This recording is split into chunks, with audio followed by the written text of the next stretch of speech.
There's always that moment when you press go live and you're waiting for it. And I'm Are we always live? living in fear that I'm going to be here for hours with it just going around and round. And all that time I'll actually be live. Anyway, we are live. And hello and good afternoon, everybody. And welcome again to the How to Stay Sane in a Pandemic webcast. You're very welcome along. We're now broadcasting live on Twitter, on Facebook, and on YouTube. So come on in. I can see people logging on. Pull up a comfy chair. Make yourself comfortable. I hope you have a cuppa or a glass of wine or a hot port on a day like today. We've just had huge, big hailstones a little while ago here in Cabotili. So anyway, I hope you're relaxed and you'll enjoy the next 30 minutes, I know. I want to welcome also those of you who will watch this back at a later stage, because I know most of my viewers watch this back later. So thank you whenever you're joining us. And as usual, I want to give a very special welcome to those of you who are listening to this on Dublin South FM. This program goes out on Dublin South FM on Saturday afternoon at 3:30. So if that's where you're listening to us, you are also very welcome along. Finally, as I say every week, if you do enjoy these webcasts, you could do me a great favor by spreading the word and spreading the links across social media, or just the old-fashioned way, word of mouth works as well.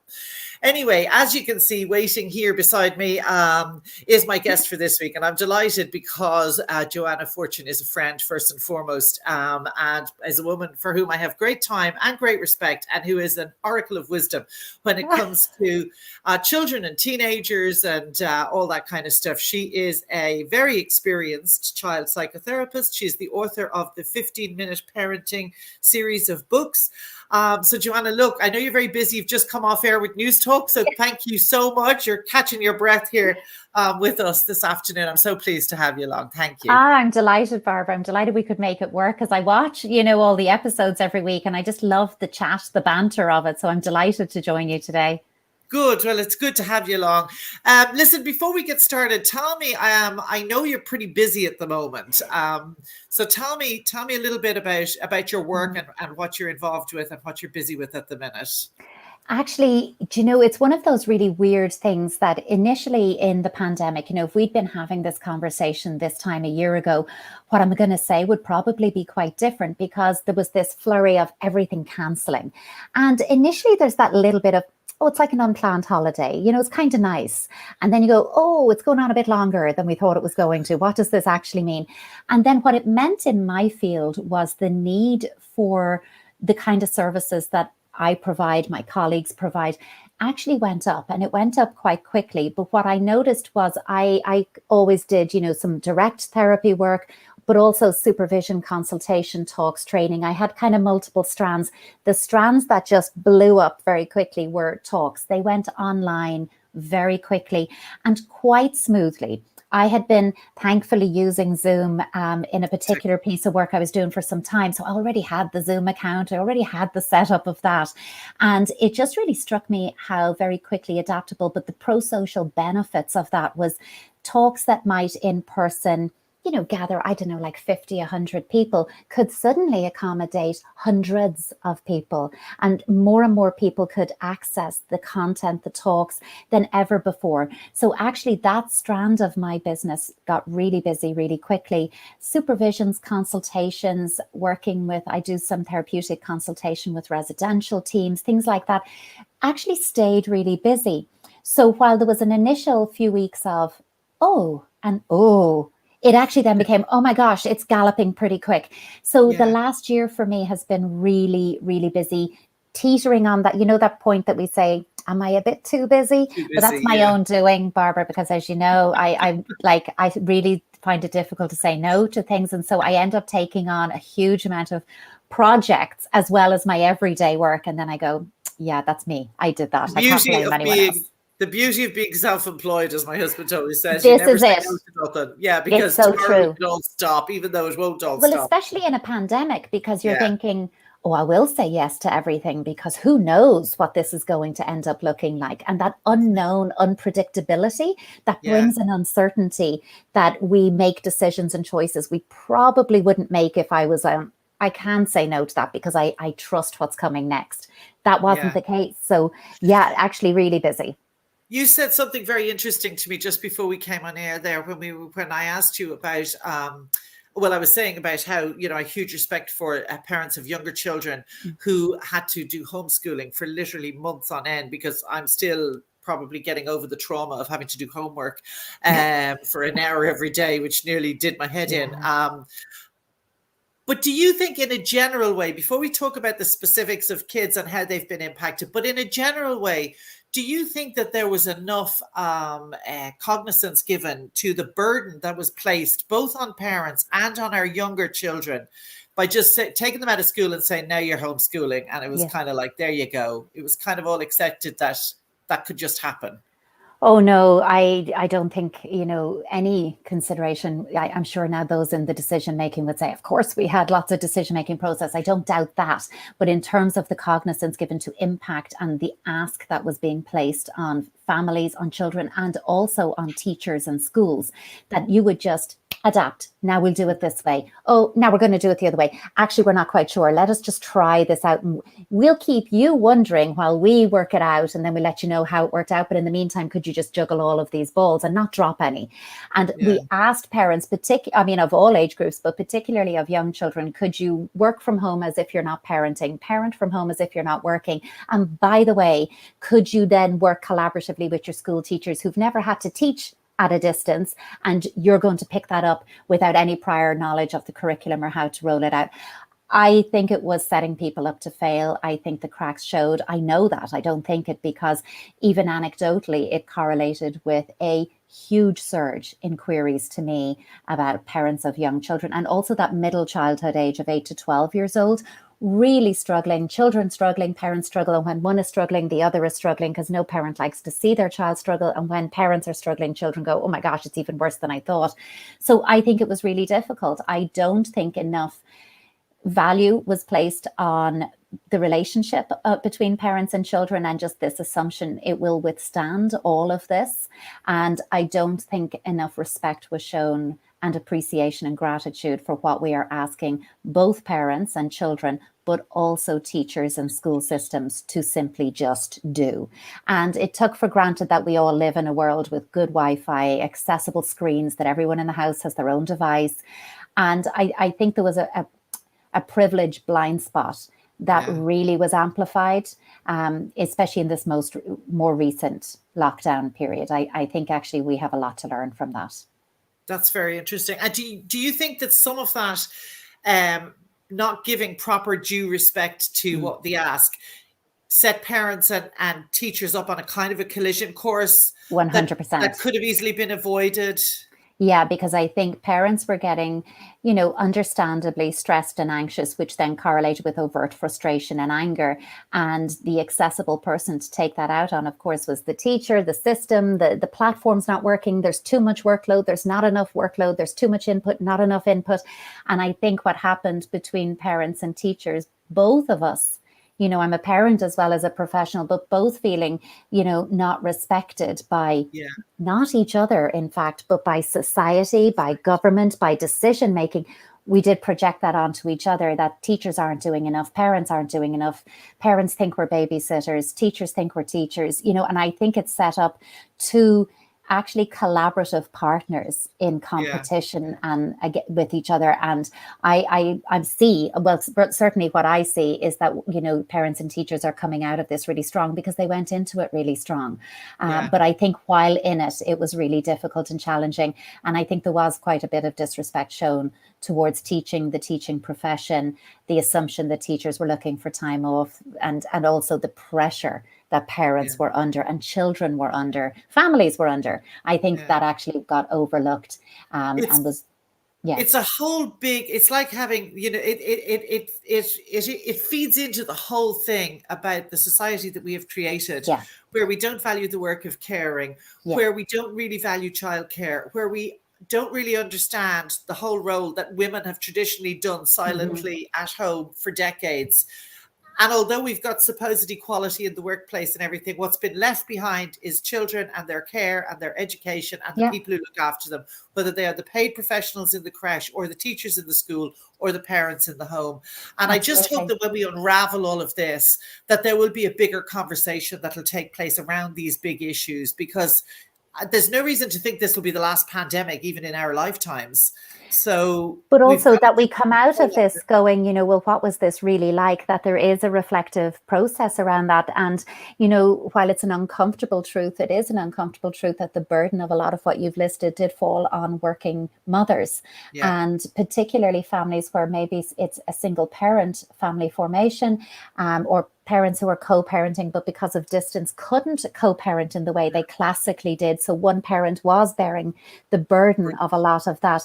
And actually the impact that that's had on women in the workplace, on family life. I would love, Barbara, in coming out of this, not to dwell on the kind of stuff that got badly handled, because goodness knows there's a list, and I yeah. don't know that it's finite. I think that we could keep adding to it. I do hope that there is a meaningful re-examination of what family-friendly work policies actually mean and look like, because now there is no basis for saying, oh, you can't work from home. We've literally done it for over a year. So, and there has been, I see it in my own home, like my little one is little, and she has really benefited from having her daddy home a lot more, because his commute would have meant he was out early and back late. So her waking hours were quite limited with him. And that's just been beautiful to see. And that's an unexpected gain from this gain period. for the environment as well. I mean, if we can cut down on commuting, the environment is going to benefit, as well as our children and all the rest of it.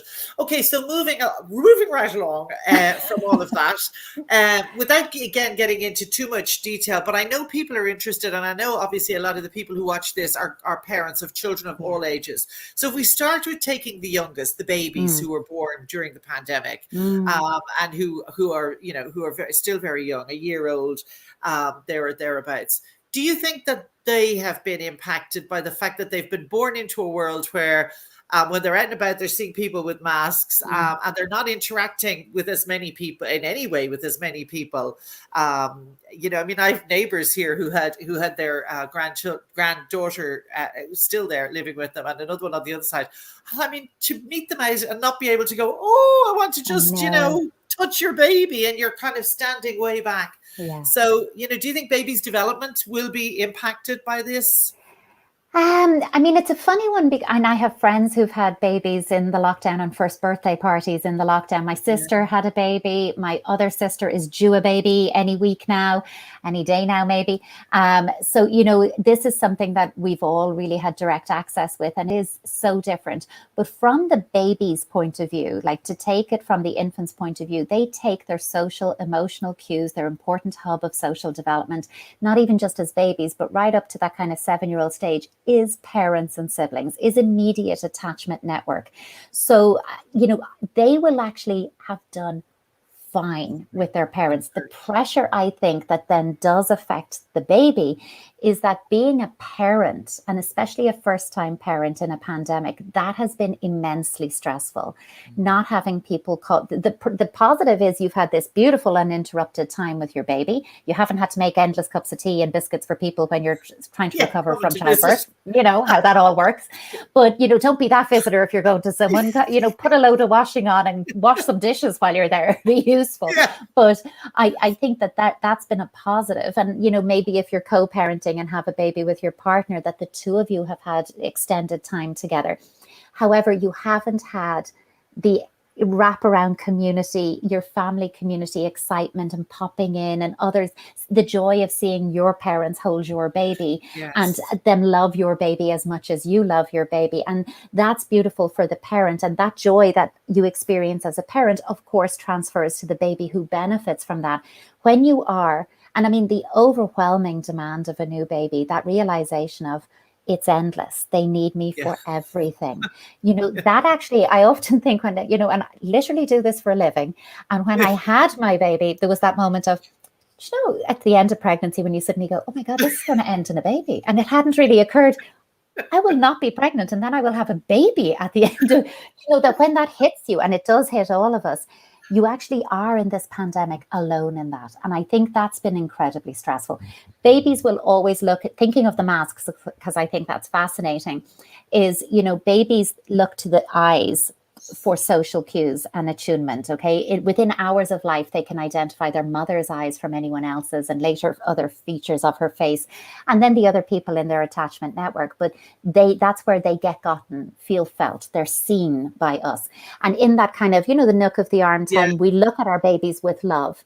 They don't see us initially because they don't know that we're separate beings yet. They see themselves reflected through us. So the baby sees, I'm lovable, I'm deserving of love. This is what I should expect from people. And they begin to seek that out in their network around them. And even more than the gaze from the eyes, what theorists like, Stephen Porges would tell us is it's the actual orbital muscle around the eye that sends safety cues to the baby. So actually they will do pretty good with this, is what I'm saying. What we want to do is amplify the prosody of your voice, like really kind of get musical and playful with your pitch, pace, tonality, how you speak, singing your words, narrating it, which you do when you have a new baby, just to stay sane, narrating everything you do out loud. That's playing. And at that infancy stage, if you toes and nose your baby every day, you're playing with them, which is rub your nose against their nose or steal their little nose or wiggle their little nose and play with their piggy toes. Eat them up, piggy toe, this little piggy went to market, count them, just play with them. Any of that, if you're doing that and you're singing and talking in a musical way, you're playing. That's what babies need, and they just need it from their parents. That's so funny listening to you say that, because I mean, it's been a long time since I was a mother of a small baby, but I'm a grandmother, and I was fascinated how when Emily was born, and I was in Australia when she was born, and I spent the first month there with her. They're all the things you do naturally. Yeah. Having never read a parenting book at that stage, they're all the things that you do naturally. And I remember laughing at myself thinking, I'm actually speaking the same rubbish that I spoke to my own kids, which I'd forgotten about. But it's like something subconsciously trips in your head. Well, you're wired to connect with her, aren't you? And more than that, she's wired, neurologically wired to connect with you. So she has that sense of, here is a face that is just delighted with me. Therefore, I'm delightful. And who doesn't want to feel delightful? So it's, and I think some of the idea of, and certainly my own, as you know, philosophy of parenting is very much about those things that no one says, oh, beautiful job with the prosody of voice there. Oh, that's lovely facial muscle contortion. That's really great connection, Barbara. Nobody says that to you. You really notice that stuff when it doesn't happen. And it's trusting that you are enough. Trusting that innate instinct is enough. Because I think in a world where we have constant, comparisons and criticisms and evaluating and second guessing and looking at ourselves, but also trying to work out how we look to others outside of us all the time, I think we forgot that the basics are enough. That they're basics for a reason. I love talking to you, even though I'm not like a parent of you. You always make my brain explode.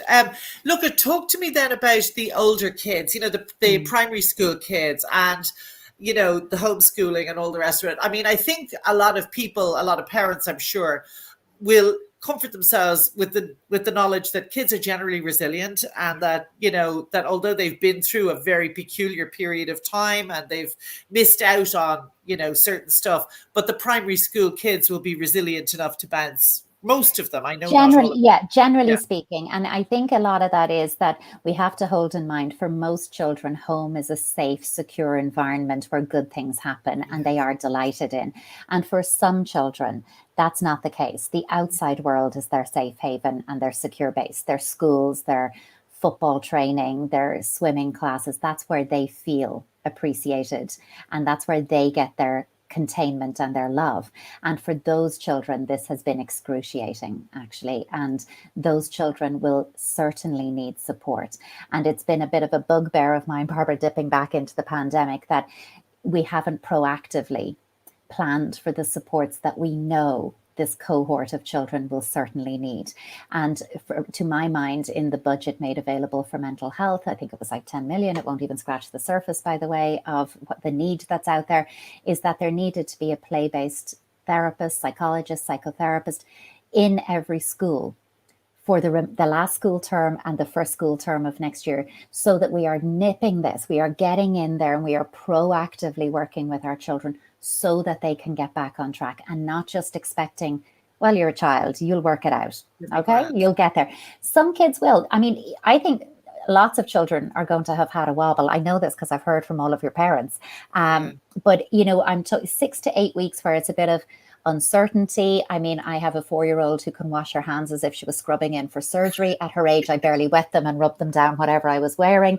So, they have a different view of germs. Is it safe? Is it okay to touch?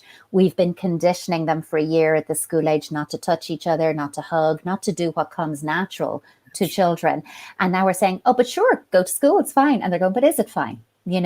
So I think having a wobble is perfectly normal.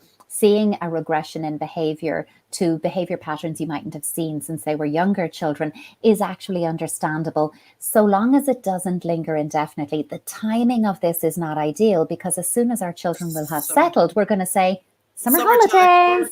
Yeah. And we did hit them with Easter very, very quick. When you're in, and it's hard for children because the last time they took a break from school, they didn't get to go back. So it doesn't feel like a safe, exciting break. It feels like, but what does this really mean? So the summertime is an unfortunate time. I would have said that the best thing for primary school age children is that we prioritized play, that we did nothing actually when they went back to school except play, because we have got to shift how we dismiss play as just something nice that kids do. It is their language. It's how they process things, make sense of the world, integrate life lessons. And if we had given them tons of time to play, first of all, outdoor ventilation, it would have been better, but outside playing, reconnecting, healing in a doing, not saying way, instead of this rapid return to curriculum and rapid return to academic pressure, which saw an initial excitement. And I saw this with teenagers too, actually, but an initial excitement of, we're back in school, I'm back with my friends, this feels good, to I'm way behind, I didn't do enough homeschooling, oh my goodness, I'm going to fail. That we got this second surge of anxiety in kind of that 9, 10, 11 up to 15-year-olds. I think that's something that we really, and also bear in mind the children who maybe, and again, I'm kind of teetering into that preteen, early teen, but children who are having emotional wobbles anyway, and maybe more than wobbles, maybe children who already had a diagnosis of anxiety or depression, or were certainly engaged in services around patterns of behavior congruent with those kinds of words, that they lost very abruptly access to their formal supports, their therapy, their reviews, their GPs, their in-person appointments, their horse therapy, art therapy, whatever it was, they lost that. And then they also lost access to informal supports, school, friends, hobbies, activities, the outside world. So those children, and young people, I would also be particularly concerned about as they make the transition back to typical school environment and the outside world. I would certainly be more mindful of the additional supports that they need. But I don't think we should take for granted any of our children, because you might have had a emotionally robust, you might a Teflon coated child that it felt like everything just slid off them, nothing stuck, and all of a sudden you're going, who's this child? I don't recognize these worries, because actually there is context to worry for our children. This has been a worrying time. They have soaked up a lot of nuggets, a lot of terms, a lot of stats, numbers, percentages every day being announced. We think they're not hearing, they are, but they're not able to make cognitive sense or make meaning of it because it's beyond their scope of cognitive development. So they sit with uncertainty, which of course bubbles into worry. So I would be really mindful of all of our children's emotional well-being right up to the end of this year, minimum. Gosh. Right. Okay. That's really interesting. Talk to me just a little bit. Oh my God, I could talk to you for another hour. Talk to me just a little bit about older kids, about the older teens, and also about, and I'm being selfish here, I suppose, college about the young adults in college, because I do think they've been thrown under the bus. I mean, my daughter, one of my daughters came down yesterday and said, one of our tutors has just come on to say he doesn't think we'll be back in college in September. And honestly, had I got a gun, I would have found him and shot him, because I was like, what the hell? They've never been back at all. Like they haven't been to college, let's be honest, because, it mightn't be the most popular statement, but college isn't really just, but certainly not just about the learning. Let's be honest. It's about everything you do around, instead of, in spite of the learning. Relationships and all of that. But it's also that first real experience with independence, Barbara, you're out in the world really on your own for the first time, because even though in, young adulthood towards the end of school, you're still probably probably mostly wearing a uniform, Yes. abiding by rules, a structure. You still know there's a big other that's in charge and you're not. And you Yeah. still have massive expectations that you don't have a lot of choice in. All of a Yeah. sudden you're in college. You've chosen this course that you're doing. You've chosen where you're going to do it. And you're going to now form and develop new relationships. You're going to make mistakes for sure, because they're important, because it's through Yeah. making those mistakes that you learn, that many tequila shots is really not a good idea. Doesn't suit me. And I now know that. So, Yes. and that is a life lesson that stays with you. So, Right but there. making light of it, it is all of those experiences and getting involved in your college, or even if you're not in college and you're a young adult out there working, getting involved in the community and finding your fit, finding your place outside of your parents, outside of your family home, and all of that individuation and identity formation. You cannot develop that through Zoom in the box bedroom in your parents' house. You just cannot. And I think that's the age group, the cohort I'm seeing the most regression in. Not our 9, 10, and 11-year-olds. It's actually 18, 21-year-olds, that kind of young adulthood stage. And I know young adulthood is really up to 23 these days. But, I do think that I won't be shocked if we're reading reports in 10, 15 years saying, young adulthood is now 26 or 7 years old, because that's how long people are staying at home and living. And all of that is there. We could look at the housing crisis as a part of it, of course, but it's also there to do with emotional development. And I haven't been out in the world yet. I think that age group has been really overlooked. I also think single people living alone have been overlooked in terms of loneliness and isolation, and taken for granted that you're okay with that, and that's not going to have an impact on you. And I really do think our teenagers got an unnecessarily unjust, unfounded hard time in the media for a period of time. I think that has stopped, but there was a period of time of, look at the teenagers, look at what they're doing. And that was always very uncomfortable for me, because first of all, it shows a blatant disregard for typical adolescent development and the way adolescent brains develop, and that risk-taking behavior that is a necessary part of their development, and also the pushing of boundaries and discovering sense of self. And it absolutely disrespected the teenagers who were making massive sacrifices, because their world is the outside world, not their family. The sacrifices for them have been huge. I feel quite lucky that, when I'm trying to look on the bright side and I'm saying, I know in future years I'll value the fact that I've had so much time with my 2 adult daughters who are still living at home. And then with you, saying, like, do you want to go out for a walk? I mean, normally they'd be like, I'm not going for a walk with my mommy, dad. No, thanks. And now they're like, yeah, okay. You're now my mates. You're all I've got. Yeah. Exactly. They've got over in the first month, it was like somebody might see me out for a walk with my mommy, dad. So now they got over that. But I do feel that they've lost so much. They've also lost those summers that were very precious. That is part of the whole thing of being in college, where you can travel, and that's gone. But also a lot of them, and I know this, my own girls included, but their mates as well, a lot of them are essential workers working in supermarkets and in shops and in cafes and in, right through this pandemic. And I don't feel that they have been given. I would have really thought that Micheál Martin or Leo Varadkar, more Micheál Martin, that the Taoiseach is well overdue coming out and actually talking to them directly. And thanking them, apologising, and then thanking them.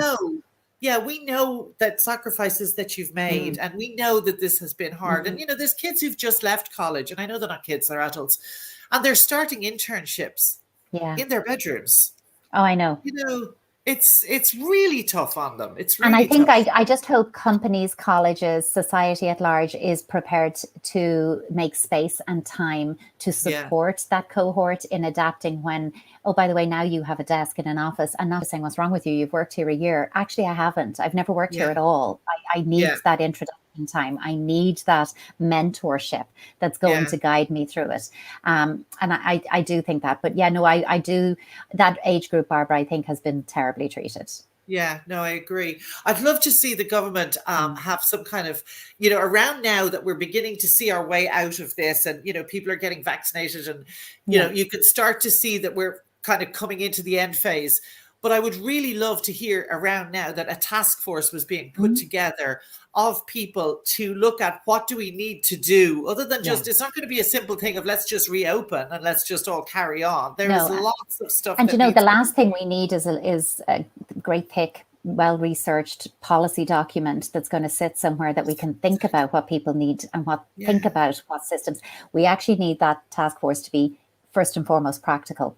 Yes. In terms of what are we going to do, and let's Yeah. not be wasting time pushing square pegs into round holes. If this is the budget you've got, okay, give it to people who know what to do with that budget and who can adapt the practical supports that are needed into that budget. But let's not say, here's what we know is needed, and the powers that be say that's lovely, but that isn't going to happen, so let it sit there and nothing happens. I'd much rather say, what practically can we do? And I think that's what's going to make a difference. But also that they listen to people like you who are working in the front line and who can see what's happening, but who also not only can see what's happening, but who know what needs to be done in order to help the situation. Yes. Well, Micheál, if you're watching, I am happy to take your call. Joanna Fortune, Micheál. You need to talk to her. You'll find me on social media.